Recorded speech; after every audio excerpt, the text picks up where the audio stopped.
anfusakum qabla an tuhasabu. Kamu menghisaplah diri kamu sebelum kamu dihisap. Misalnya saya sebagai ulama, tentu hisap terberat saya itu kitmanul ilmi, menyembunyikan apa? Ilmu. Karena ilmu kalau disembunyikan itu bahaya sekali. Bayangkan di alam fisik. Misalnya ada orang berkebutuhan pada kemaksiatan, terus di situ ditulis bar, karaoke misalnya. Orang bisa ke sana karena ada tulisannya, ada WA-nya, ada alamatnya. Kemudian ketika Anda bisa Fathul Qorib, tidak ada tulisannya. Harusnya Anda juga nulis ahli Fathul Qorib, ahli Fathul Mu'in, nah, atau ahli Jaljalut, tulis saja ahli Primbon, nggak apa-apa, tulis saja. Penerus Ronggo Warsito, tulis saja. Zaman gendeng, nara melok gendeng, rakeduman, tulis saja.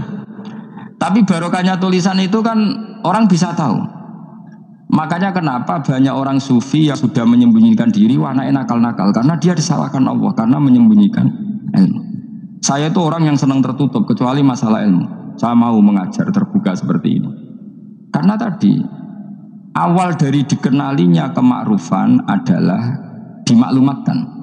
Awal dari dikenalinya keburukan juga karena dimaklumatkan. Betapa celakanya kalau kemungkaran dimaklumatkan, sementara kebenaran tidak dimaklumatkan.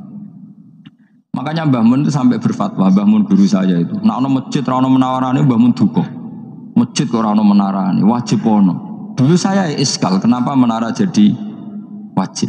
Tapi setelah saya tambah angan-angan, secara fikih jelas tidak wajib. Tapi coba bayangkan, misalnya ada bar, lampunya tinggi, orang dari jauh tahu itu bar, sehingga kalau mau maksiat misalnya ingin ke sana.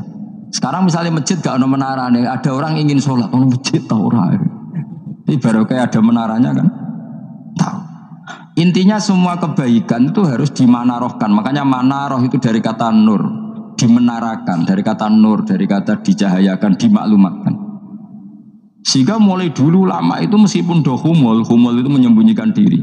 Tapi kalau masalah ilmu mereka membuka diri. Coba kalau misalnya ngaji seperti saya ini, saya tidak terang-terangan jadi orang alim. Sebetulnya nggak baik. Kalau kamu ujub, sombong, aku orang alim itu tidak baik. Tapi kalau kita kan tidak, karena ujub tadi, harus memaklumatkan. Coba berapa bapak-bapak yang tertolong nyari bidan ketika istrinya hamil, gara-gara tulisan, karena yang nolong itu bidan, ya kan, dokter gigi, atau kalau nggak dokter ya ahli gigi. Ahli gigi itu yang dipasang tanpa medis itu. Tidak, kamu menjadi tahu karena apa coba? Tulisannya. Tapi kenapa kebaikan tidak seperti itu? Yang semuanya pertama-tama kita akan mengeluarkan SOP Alpha. Sebenarnya apa sih SOP Alpha? Pertama nih, SOP Alpha. Harusnya sampean itu tulis saja. Misalnya sampean nggak alim saja, maklar orang alim. Siap menyalurkan ke tempat-tempat orang alim. Coba TKI tenaga kerja itu. Mereka tahu Korea, Hongkong karena tulisan penyalur tenaga kerja. Tulis saja rumah kamu penyalur ke orang alim. Nanti antar kebeduan. Kalau ada orang tanya, maksudnya gimana? Kalau butuh orang alim, tak antarkan. Oh ya sudah, itu kalau se-Indonesia, itu luar biasa. Jadi yang ngajinya dulu Fathul Qorib sampai bab sholat bisa saja, ahli Fathul Qorib sampai bab sholat. Tulis saja dalam kurung pemahaman pas-pasan. Lo coba, dokter itu kan fair. Kalau ilmunya pas-pasan tulis dokter umum. Kalau dia merasa pinter, dokter spesialis. Dan itu menjadi orang tahu.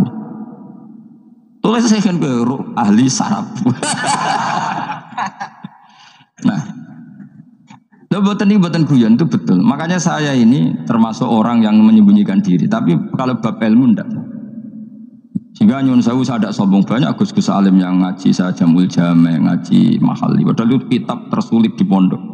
Tapi gara-gara saya sering cerita, saya pernah ngaji Jamul Jame sama Mbah Mun. Saya pernah mentakriri kitab ini, kitab ini.